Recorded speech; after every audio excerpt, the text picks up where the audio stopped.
నువ్వు చెప్పాలి అనుకుంటే మాత్రం ఖచ్చితంగా నేర్చుకునే చెప్పాలి.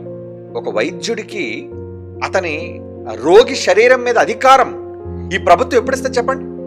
డాక్టర్ అని పేరు పెట్టుకుంటే ఇచ్చేస్తారా? కత్తిరిచ్చేసి సూదిచ్చేసి కుట్టేరా కడుపు కోసేరా అంటదా? లేదే. దానికి ఒక ప్రత్యేకమైన డిగ్రీ, అది వ్యాలిడ్ డిగ్రీ అయి ఉండాలి. ఒక నమ్మకమైన మెడికల్ కాలేజీలో నువ్వు ఎంబీబీఎస్ పూర్తి చేయాలి, దానికి సంబంధించిన పట్టభద్రుడై ఉండాలి, నువ్వు పట్టా ఉండాలి నీ దగ్గర. అలాగే నువ్వు హౌస్ సర్జన్ ఏమైనా ప్రాక్టీస్ చేసావా? ప్రాక్టీస్ చేస్తే ఎన్ని సంవత్సరాలు ప్రాక్టీస్ చేసావు? ఇదంతా ఉంటుంది. ఎంబీబీఎస్ చేయటం వేరు, ఆపరేషన్ చేయటం వేరు. ఎంఎస్ సర్జన్ అంటే అతను ఆపరేషన్ చేయడానికి అర్హత సాధించిన వాడు. అది మరి కొన్ని సంవత్సరాలు చదవాలి. మళ్ళా దాని మీద ఎన్నో ప్రాక్టికల్స్ ఉంటాయి, ఇవన్నీ చెయ్యాలి. ఏదో రోగి కనపడ్డాడు కదండి నేను కూడా ఆపరేట్ చేసేస్తానండి, కోసి కుట్లేయడం పెద్ద విషయం కాదండి. చచ్చిపోతాడు, ప్రాణం పోతుంది. కనుక నమ్మకమైన వాళ్ళకి, బాగా అనుభవజ్ఞులైన వారికే ఆపరేషన్ చేసే అధికారాన్ని ప్రభుత్వం ఇస్తుంది.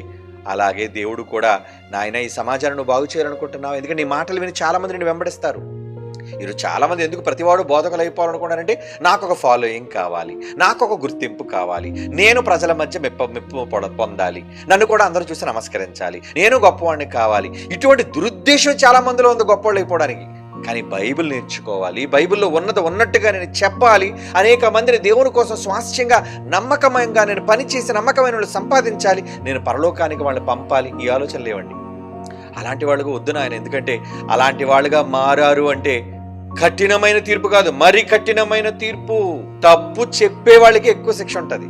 అంటే ఇప్పుడు మేము చెప్పేటప్పుడు ఎంత జాగ్రత్తగా ఆలోచించి చెప్పాలి చెప్పండి?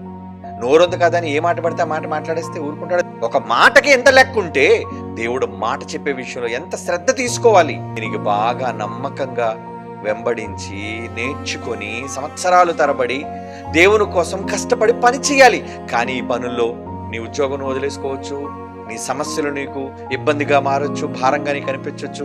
కానీ దేవుని కోసం నిలబడాలి అనుకుంటే ఇవన్నీ తప్పదు. ఎందుకంటే కత్తి మీద సాము లాంటిది. అది కత్తి మీద అడ్డం అంటే ఎలా ఉంటుంది? చాలా ప్రమాదం. ఏ క్షణాన్ని నువ్వు జారిపోయినా నీ ప్రాణానికి ప్రమాదం. కనుక బోధకులు అవ్వచ్చా? అవ్వడం మంచిదే. డాక్టర్లు కావాలా? అవ్వడం మంచిదే. సమాజంలో డాక్టర్లు కావాలండి, వద్దని మనం ఎందుకంటాం? కానీ మంచి డాక్టర్లు కావాలి.